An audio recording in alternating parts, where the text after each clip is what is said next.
जिठानी कोई बड़ी बहन नहीं। आपने अक्सर देवरानी और जिठानी में लड़ाई होते हुए देखा होगा, लेकिन गायत्री के घर में कुछ अलग ही था। उसके घर में उसकी दोनों बहुएं देवरानी जिठानी की तरह नहीं बल्कि बहनों की तरह रहती हैं। गायत्री के घर में काफी शांति थी और यही देख गायत्री को काफी सुकून था। ऐसे ही एक दिन, रूपाली दीदी आज खाने में क्या बनेगा? देख लो छाया, जो तुम्हें ठीक लगे वो बना लो। वैसे भी इस घर के मर्द बाहर रहते हैं तो हम लोग तो कुछ भी खा लेंगे। ऐसे कैसे मैं बना लूँ कुछ भी? मैंने हमेशा आपसे पूछ कर ही खाना बनाया है, इसलिए आज भी आपसे पूछ कर ही खाना बनाऊंगी। अच्छा बाबा ठीक है, आज शाम के खाने में तो पनीर और पुलाव बना ले। रूपाली की बात सुनते ही छाया रसोई में जाती है और खाने की तैयारी करने लगती है। वहीं छाया की बेटी सीता रूपाली के पास आती है और कहती है, बड़ी माँ, कल मेरे स्कूल में टेस्ट है, आप मुझे पढ़ा दो ना। अरे कल टेस्ट है और तुम मुझे अब बता रही हो?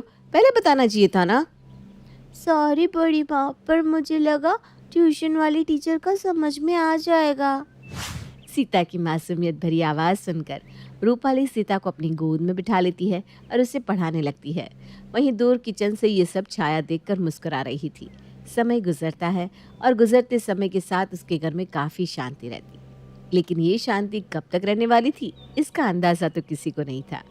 ऐसे ही एक दिन गायत्री अपनी बहुओं के साथ बैठकर हंसी मजाक कर रही थी। तभी वहाँ उसकी पड़ोसन कुंती आती है और उनको इस तरह हंसता देखकर कहती है, गायत्री, ओ गायत्री। अरे कुंती बहन, तुम वहाँ क्या कर रही हो? अंदर आ जा। हाँ हाँ अभी आई। ऐसे क्या बात है, तुम सब इतना खिलखिला क्यों रहे हो? अरे बहन, खिलखिलाने की भी कोई वजह होगी। मेरे घर में शांति इतनी है कि हर किसी को इस घर में शांति मिलती है और इस शांति की वजह से ही हमारे घर में इतनी चहल पहल है। बहू जा आंटी के लिए कुछ खाने के लिए आ, और हाँ चाय मत भूलना। जी माँ जी, अभी ले आती हूँ। दीदी आप रहने दो, मैं ले आती हूँ। ठीक है छाया, तुम चाय वगैरह बनाओ, मैं तब तक घर के और काम निपटा देती हूँ। इस तरह छाया और रूपाली वहाँ से चाय लेने चली जाती हैं। वहीं कुंती दोनों देवरानी जेठानी के बीच में इतना प्यार देखकर अपने मन में कहती है, इन दोनों के बीच में इतना प्यार कैसे हो सकता है? अरे देवरानी जेठानी की तो कभी बनती तक नहीं है, लेकिन यहाँ का तो माहौल ही कुछ और है। खैर जो भी है, गायत्री के घर में इतनी शांति कुंती को हजम नहीं हो पा रही थी, इसलिए अब कुंती यहाँ भी अपना मसाला डालने लगती है। गायत्री वैसे सच में हाँ तेरे घर में बहुत शांति है। आज मुझे पता चल रहा है कि तू बाहर क्यों नहीं आना चाहती। सो तो है कुंती, सच में भगवान ने मुझे बहुएं बड़ी ही आराम से ढूंढ कर दी है। मेरी बड़ी बहू इस घर को काफ़ी अच्छे से संभालती है और मेरी छोटी बहू भी मेरी बड़ी बहू की ही परछाई है। भगवान मेरे जैसी बहुएं सबको दे। इन्हें देखकर कभी ऐसा लगा ही नहीं कि मेरे घर में मैं बहू लेकर आई हूँ। इन्होंने मुझे इतना प्यार दिया है, इतना प्यार दिया है कि इतना प्यार तो बेटियां भी अपनी माँ से नहीं करती। ये तो बहुत अच्छी बात है, लेकिन सच कहूँ तो मुझे तेरी छोटी वाली ना थोड़ी सी चालाक लगती है। मतलब वो थोड़ा चंट लगती है। मुझे ऐसा लगता है कि जब उसका काम निकल जाएगा तो वो तुम दोनों को पूछेगी भी नहीं। वैसे हाँ, तेरी बड़ी बहू सच में बहुत ही सीधी है और तेरी चापलूसी करती है, इसीलिए तो उसे भड़का नहीं पाऊंगी। नहीं नहीं कुंती, तुझे ऐसा लगता है, लेकिन मेरी छोटी बहू भी बहुत अच्छी है। कुंती और गायत्री आपस में बात कर रहे थे, तभी वहाँ छाया अपने हाथ में चाय की ट्रे लेकर आती है और छाया को देखकर कुंती चुप हो जाती है। ऐसे ही समय बीतता है और बीतते समय के साथ रूपाली और छाया में प्यार बढ़ता ही जा रहा था। एक दिन छाया अपनी जिठानी से कहती है, दीदी घर का राशन खत्म हो गया है। अरे तो क्या हुआ? अगर घर का राशन खत्म हो गया है तो मैं अभी बाहर से ले आती हूँ। अरे बहू, मैं सोच रही हूँ कि मैं भी तेरे साथ बाहर चलूँ। थोड़ा पैरों में दर्द है, बाहर टहलूँगी तो थोड़ा आराम मिल जाएगा। ठीक है माँ जी। छाया, बच्चों का ध्यान रखना, हम बाजार से होकर आते हैं। गायत्री और रूपाली अब घर का राशन लेने के लिए मार्केट चली जाती हैं। उनके जाने के बाद वहाँ एक बार फिर से कुंती आ जाती है। गायत्री।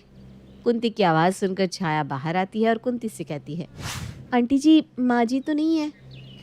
ओह अच्छा, गायत्री नहीं है, चल कोई नहीं, वैसे भी मैं ना तुझसे बात करने के लिए ही आई हूँ। मुझसे? पर क्यों? मेरा मतलब है, मुझसे ऐसा कौन सा काम है आपको जो आप मुझसे मिलने आई हैं? सच में तू ना बहुत सवाल जवाब करती है। अरे मैं तुझे बहुत ज़रूरी बात बताने आई हूँ, जिसे सुनकर ना तेरे पैरों तले ज़मीन खिसकने वाली है। अरे ऐसी भी कौन सी बात है आंटी जी, जिसे सुनकर मेरे पैरों तले ज़मीन खिसक जाएगी? तेरी जेठानी तुझसे जलती है, वो नहीं चाहती कि तुझे इस घर में उससे पहले रखा जाए। ये कैसी बात कर रही हैं आप आंटी जी? वो जेठानी जी नहीं है, बल्कि मेरी बड़ी बहन है, और उन्होंने कभी भी ऐसा नहीं सोचा जैसा आप मुझे कह रही हैं। तुझे मेरी बात पर विश्वास करना है तो कर, नहीं तो तेरी मर्जी। अरे अगर जब वो इतनी ही भोली और शरीफ होती तो खुद घर का सामान लेने क्यों जाती, तुझे क्यों ना भेजती। अरे आखिर तू भी तो इस घर की बहू है, क्यों सारा हिसाब किताब वो अपने पास ही रखती है। देख छाया, मैं तुझे इस घर का सच बताने आई हूँ। अरे तुझे पता भी है कि तेरी सास हर समय अपनी बड़ी बहू की तारीफ ही करती रहती है। तुझे मानना है तो मान, वरना तेरी मर्जी। कुंती अपनी बातें छाया के कान में फूंक कर चली जाती है, लेकिन छाया को उसकी बात पर विश्वास नहीं था। वो उसकी बातों को इग्नोर कर देती है। शाम को जब रूपाली और गायत्री आती हैं तो रूपाली किसी से कुछ ना कहते हुए अपने कमरे में चली जाती है। उसका ऐसा बर्ताव देखकर छाया को कुछ भी समझ में नहीं आया कि आखिर उसकी जेठानी ने उससे बात क्यों नहीं की। समय बीतता है। एक दिन छाया अपनी जेठानी के पास आती है तो देखती है रूपाली अपनी बेटी को खाना दे रही है, और वहीं सीता बैठी अपनी बड़ी माँ का मुंह देख रही थी। रूपाली सीता को खाने के लिए कुछ देती उससे पहले ही छाया वहां आ जाती है और सीता का हाथ पकड़कर उसको वहां से ले जाने लगती है। पर तभी रूपाली छाया को रोकती है और कहती है, छाया क्या हुआ? तुम मुझसे गुस्सा हो क्या? गुस्सा मैं नहीं बल्कि आप है। आप ही मुझसे बात नहीं कर रही हैं, और वैसे भी आप मुझसे बात क्यों करेंगी? आखिर मैं होती ही कौन हूँ? अरे अरे, ये तुम कैसी बात कर रही हो? छाया, तुम्हें पता है तुम मेरी छोटी बहन हो। अगर मैं आपकी छोटी बहन होती तो आप मुझे हर चीज़ बताती, आप मुझसे कुछ छुपाती नहीं। अरे लेकिन मैंने क्या छुपाया है? मुझे तो कुछ समझ में ही नहीं आ रहा। तुम मुझे कुछ तो बताओ। अब कुछ बताने और छुपाने के लिए बचा ही नहीं है। एक आप है जो इस घर को अपने काबू में कर रखा है, वहीं दूसरी तरफ माँ जी बाहर दूसरों के सामने सिर्फ आपकी तरफदारी करती है। क्यों? क्या मैं इस घर की बहू नहीं हूँ? छाया, ये तुम कैसी बात कर रही हो? तुम भी इस घर की बहू हो। तुमसे ये बात किसने कही कि माँ जी तुम्हारी बुराई करती है? और मैंने तुमसे क्या छुपाया है, ये तो बताओ। एक तो आप मेरी बेटी को अपनी बेटी नहीं समझती, दोनों में भेदभाव करती हैं, और आप कहीं बाहर जाती हैं तो मुझसे बिना बात किए, बिना कोई हिसाब दिए ही अपने कमरे में चली जाती हैं। आप उस दिन जब राशन लेकर आई थी तब मैंने देखा था आप कुछ लेकर आई हैं, लेकिन आपने मुझे कुछ नहीं बताया। रूपाली छाया की बात का कोई जवाब नहीं देती और चुप हो जाती है, जिसके बाद छाया भी वहां से चली जाती है। समय गुजरता है और गुजरते समय के साथ आए दिन उसके घर में बहस होती रहती। जिस घर में एक समय शांति हुआ करती थी, आज इस घर में सिवाय लड़ाई के कुछ नहीं होता। लेकिन छाया क्यों लड़ रही थी? आखिर क्या वजह थी जिस कारण वो इतना चिढ़ी चिढ़ी रहने लगी थी?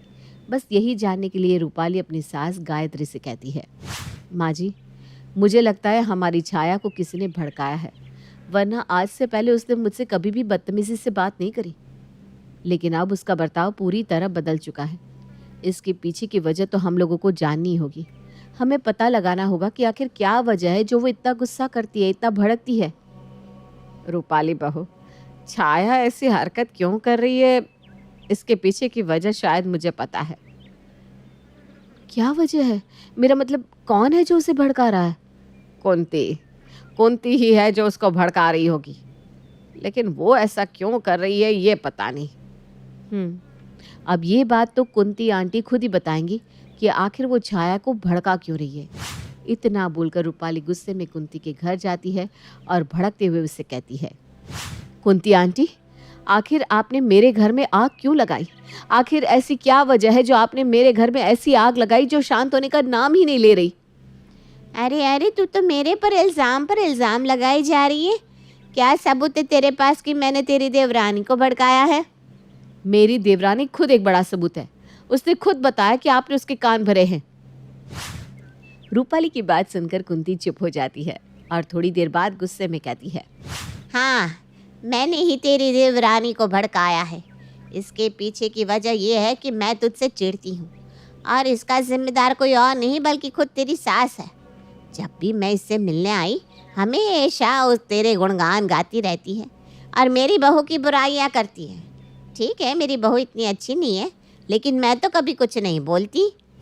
कुंती ये सब बोल रही थी तभी वहाँ छाया भी आ जाती है और घृणा भरी नज़रों से देखती है। छाया कुंती से बात करना भी पसंद नहीं करती, जिसके बाद वो अपनी जेठानी से और सास से माफ़ी मांगती है और इस तरह एक बार फिर उनके घर में सब कुछ ठीक हो जाता है।